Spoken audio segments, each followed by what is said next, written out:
Karena kalau cari yang ideal dengan kondisi kapasitas 1.100 huniannya 3.465, ini agak susah saya jawabnya.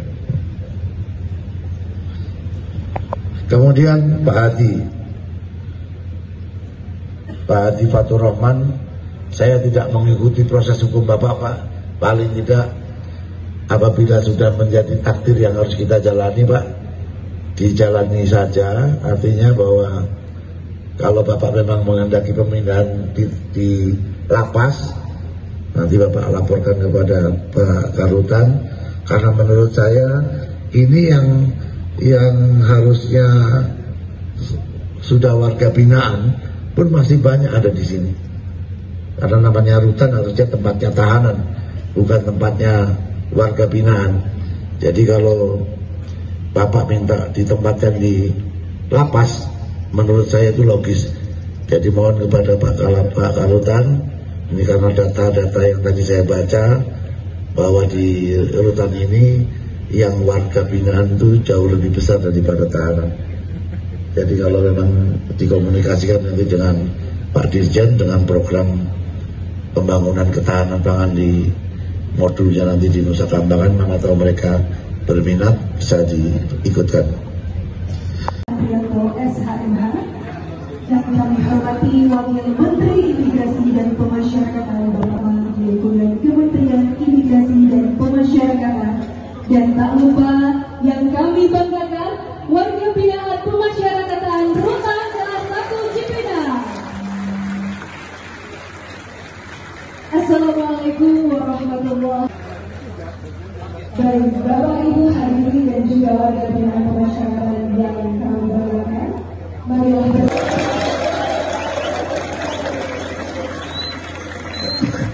Bismillahirrahmanirrahim.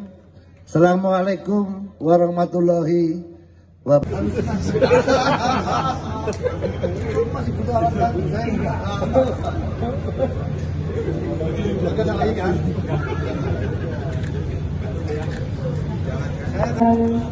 Dari Rutan Kelas 1 Cipinang yang dipersembahkan secara langsung untuk Bapak Menteri Imigrasi dan Pemasyarakatan. Kantin, ya, harga dari kantin kita turunkan.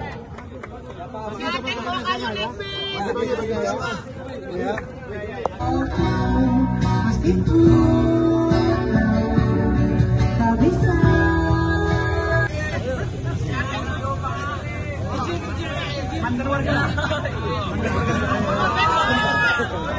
Izin Bapak, izin kamera di tengah. 1, 2, 3. Izin lagi 1, 2. Yang kami hormati Wakil Menteri Karim, yang kami hormati Sekretaris Jenderal Kementerian Imigrasi dan Pemasyarakatan Bapak Asep. Karena kalau cari yang ideal dengan kondisi kapasitas 1.100 huniannya 3.465, ini agak susah saya jawabnya.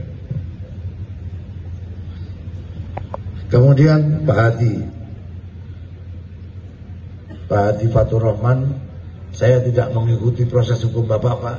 Paling tidak apabila sudah menjadi takdir yang harus kita jalani, Pak, dijalani saja. Artinya bahwa kalau Bapak memang menghendaki pemindahan di lapas, nanti Bapak laporkan kepada Pak Karutan, karena menurut saya ini yang harusnya sudah warga binaan pun masih banyak ada di sini.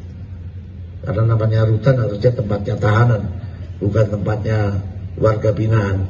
Jadi kalau Bapak minta ditempatkan di lapas, menurut saya itu logis.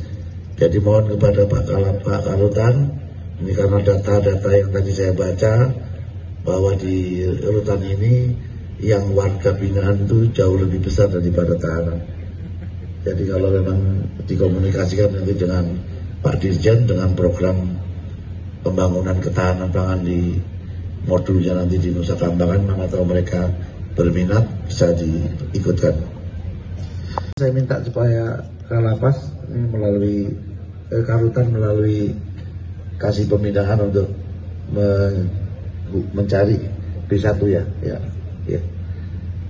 Kemudian Ini masalah kapasitas kamar yang ideal itu kayaknya susah mencari hal yang ideal.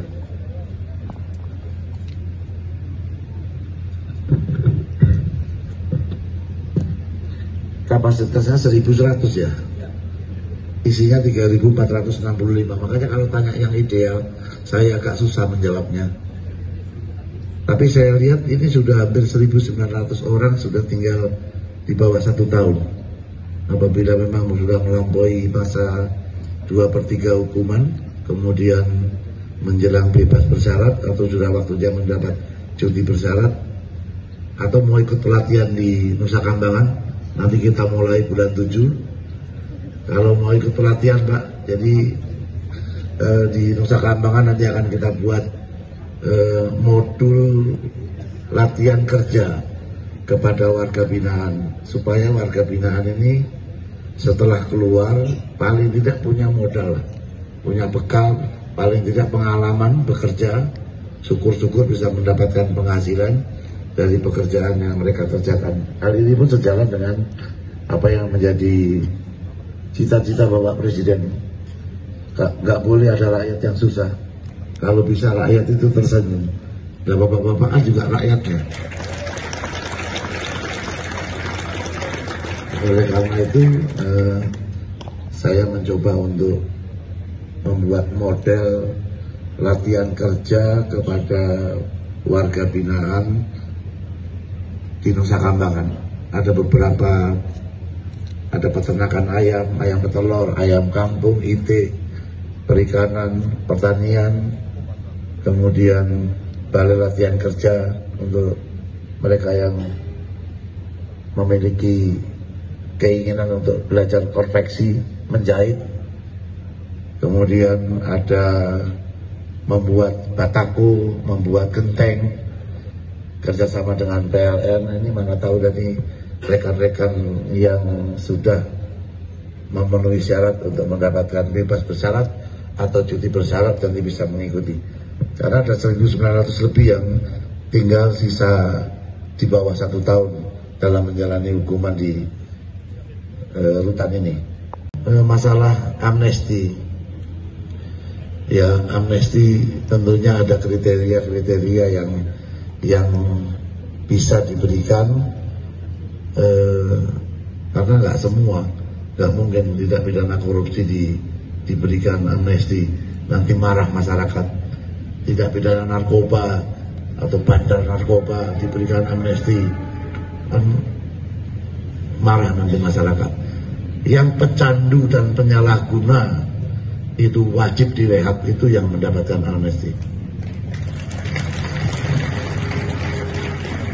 Kemudian yang ibu hamil, jadi orang ditangkap, kemudian pada saat ditaruh di tahanan atau pada saat dia menjalani hukuman karena sebelumnya tidak ditahan, kemudian masuk ke rutan atau lapas, kemudian ternyata dia hamil, yang hamil itu yang diberikan amnesti.